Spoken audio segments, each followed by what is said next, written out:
Hey, welcome to video number 8 and a little bit more about basic theory and also the Holy Trinity as I'm seeing it, as I'm shown to, and as I want to share with you.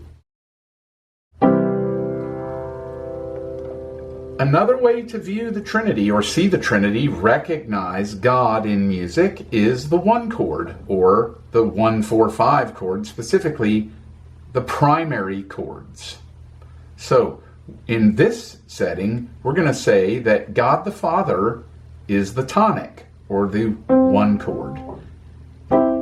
So the triad is spelled C-E-G.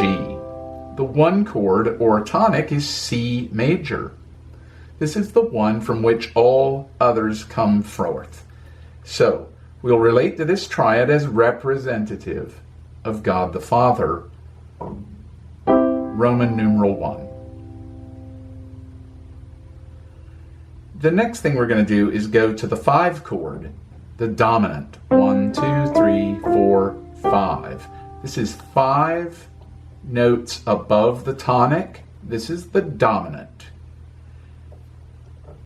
The 5 chord is spelled G, B, and D. We're going to relate this to God the Son, or Jesus. As with forming triads, we found Jesus in the 5th degree of the major triad. We will again see him manifested in the 5 chord, Roman numeral 5. The 7th degree of a major scale, as we have discussed, is called the leading tone. 1, 2, 3, 4, 5, 6, 7. This pulls the listener to 1, and it works the same with chords.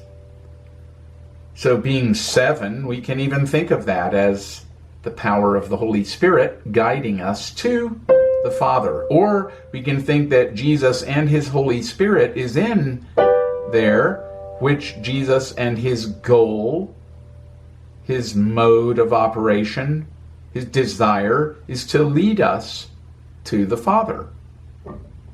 So there's the leading tone. That's getting our ear to want to go to 1. If we don't play the root, we still hear it wanting to go there. That's why this is called the dominant. Most importantly, because it has the leading tone. It gets us back to the 1 chord, and that's what makes it so powerful a chord. So Jesus is always trying to guide us that way, and I'm certain there's no coincidence musicians call this crucial and pivotal note the leading tone. We may not know God gave it to us, we may not want to admit he gave it to us, but I'm pretty sure that's how we got this one. Now the subdominant, or the 4 chord, 1, 2, 3, 4, we will call, in terms of music theory, the subdominant. But the reason is not because it's necessarily under the G in terms of stacking this way. It is. It's here. But actually, it's technically because here's the dominant, 1, 2, 3, 4, 5, and the subdominant is 5 below the tonic. So it's an equally powerful chord, and it gets the title subdominant. And we're going to relate that to the Holy Spirit. And then we have a great manifestation of the Holy Trinity, again in music, with the 1 chord, and the 4 chord, and the 5 chord. And then back to 1.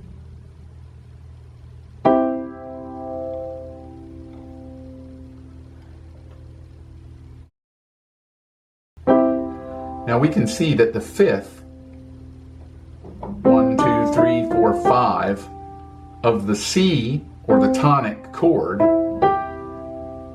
is the tonic of the 5 chord.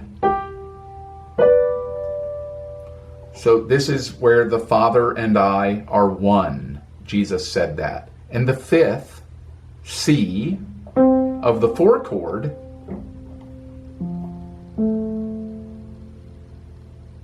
is the tonic of the 1 chord. So this is a reciprocation to 1 in the exact same manner as 1 functions towards 5.